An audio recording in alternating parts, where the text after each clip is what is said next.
Hi D2BA Artsy friends and fans. Michelle Houghton here. I am going to be doing a little Copic coloring today on this Totally Tracy stamp set from D2BA Artsy. I stamped this image twice to begin with. I stamped it once on my Copic cardstock and then I stamped it on the scratch piece of paper and cut it out. I used that piece of paper for a mask as then I stamped these three versions of the flower. So same stamp, just used 3 times over. I used that mask so it looks like some are behind the others. I did this in kind of a light sepia ink just so that I could do some no line coloring. And my goal today is to make those brown lines disappear. Now I'm not going to do that totally. I didn't stamp light enough, but we're going to get a sense of that. The first thing I'm going to start with is an E7-1 on this petal. And I want to try this out. And then E7-0, that's an undercolor. So it's going to kind of change the color line on top. And then on these petals, I'm using RV32 and RV34. And I'm doing a little bit of what's called feather blending, where I work from each tip of the petal kind of back in toward the center of the petal. So from the center of the flower out, and then from the tip of the petal in. On these 3 petals, the only thing I've changed is I've reversed the order of how I lay down the E7-0 and then E7-1. Now I've got that RV32 from the outer tip, and I'm going with my RV34 from the inner edge of that petal, kind of that intersection right against the heart or the center of the flower.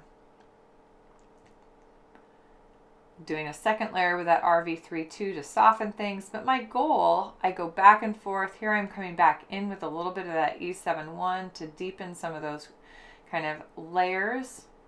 Here's the E7-0. Again, I'm really just intending this color to be a base layer of shading, or creating that volume in those petals. Here comes that E7-1, giving some shape to those petals. It's also, for the petals in particular, it's adding that vein work back in, because I do want to see that, but I want it to turn more the color of the petal and just to be a darker version. So it's kind of a soft way to do that. RV32 and RV34 continue on these petals. Notice the other thing I'm doing is where one petal is lying below another one, that's where I'm coming back in with that darker color, that E7-1, and kind of accentuating that. Obviously, I've sped this up, and so you're seeing it at a super fast rate, but I am working actually fairly quickly on this image. The wetter I can keep that ink, the easier it is to blend. So I have worked extremely quickly. I did just a touch of that background, and I'll come back to more of it later. E7-0, and this time I'm going to go ahead and do this entire flower. I feel like I've got the technique down, and I'm going to use a little E7-1. Now I know where I want to focus it. After doing that first flower, I have a sense of where I want to focus that darker color, where the petal is coming out from under another petal. And I think there's a little bit of overlap of those petals coming underneath. Now I've got a Y32, and I apologize, this flower is going to slip off the bottom of the screen a few times, and that is completely not my intention. Y35 is next, and it's coming from the center of the flower outward. So accentuating, softening those shadows. Y38, again, from the center of the flower outward. I'm going right along those darker lines, right on top of that E7-1 with this color. Again, it's going to soften those lines, but it's also going to continue, it's going to hold on to the vein work along the petals, give them a little shape, show where the petals are coming out from under another petal. And then I kind of smooth the whole thing. And obviously I've left a lot of vein work here, but I'm doing a little bit of smoothing with that final Y32 again.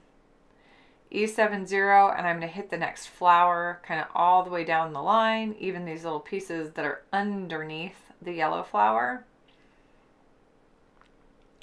And even though this is the exact same stamp, because of the no line coloring and because of covering up the edges of that image, Some of these petals look different from flower to flower just because the different color, but also because the shape of those edges gets changed a little bit from flower to flower.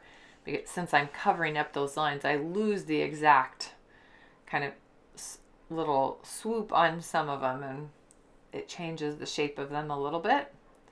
This time I've got a V20, so I'm coming from the tip inward with V20, and then V22 is going to be my darker color. These are pretty close, and so I'm going to end up having to do a little more with this than I planned. V25 is again coming in from the center of the flower outward.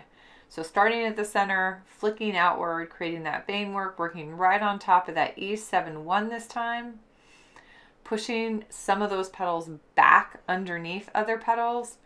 And I'm going to bring a little bit of that V25 in from the outer tip of the petal as well. This one was pretty light when I added it on top, and so I felt like I needed to punch that a little more. A couple of those yellows to clean up that edge.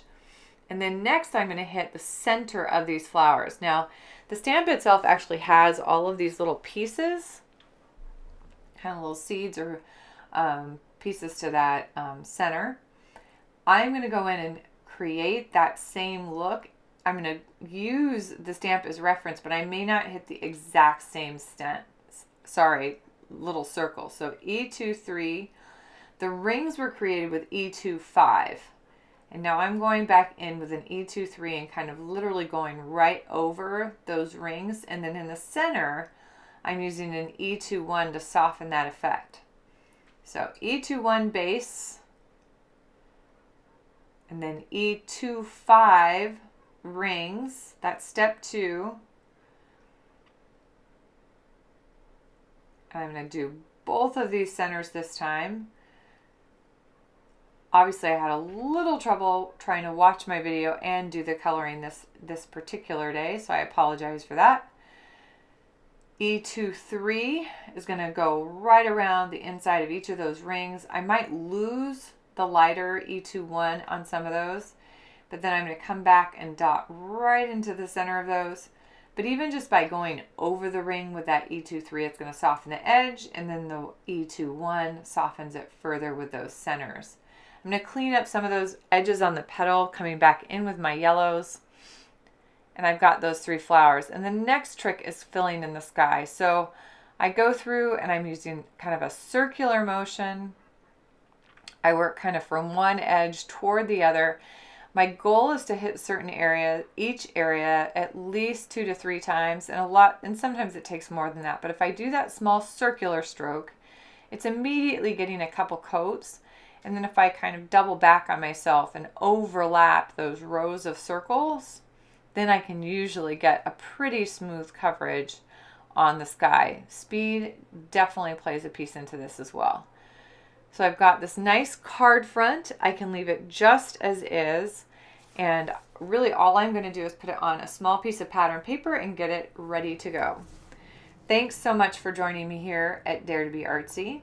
And if you haven't had a chance, check all my live doings and my other Copic tutorials over at Copic in the Craft Room. You can find me on Facebook and on YouTube, and then at my personal blog, scrapweaver.com. That can share all my live goings on. Please ask questions. I'll check back and get them answered. And from all of us here, we dare you this week to be artsy. Have a happy, colorful week.